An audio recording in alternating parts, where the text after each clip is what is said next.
आज पानी नहीं आएगा। हाँ हेलो आंटी, आपका बिल्डिंग में पानी आया? नहीं आया? मेरा बिल्डिंग पे भी पानी नहीं आया। अरे सुबह से तो दिमाग खराब हो गया।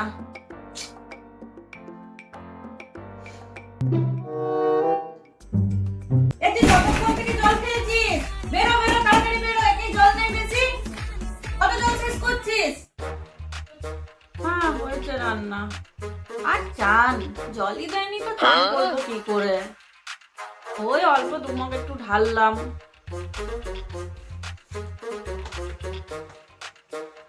আজকে পাতাতে খাবার দিচ্ছে কেন? জল দেয়নি, কি করবো, বাসন তো ধুতে হবে। অত জল নেই বাসন ধোয়ার, ওই জন্য পাতাতেই খাও। একেবারে খিচুড়ি, ভাত হয়নি? ভাত হলে ভাত, সবজি, 5 রকমের সবজি হলে অনেক বেশি বাসন হয়ে যাবে, ধুতে হবে। ওই জন্য আজকে খিচুড়ি হয়েছে, যাতে জল খরচা কম হয়, বুঝলে?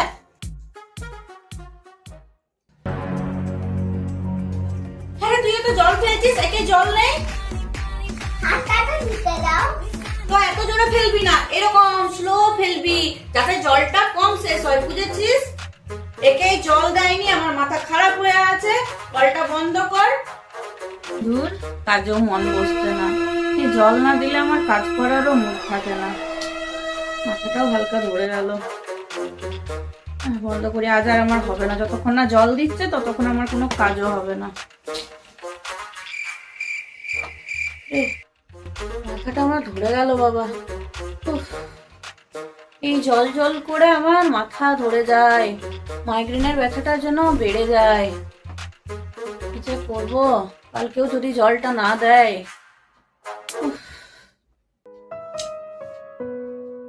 জলের কষ্ট না বুঝলে জল কতটা প্রয়োজন তা সত্যিই বোঝা যায় না। জল শুধু প্রকৃতির উপহার নয়, জীবনের প্রতিটি স্পন্দনের নীরব রক্ষা কবচ।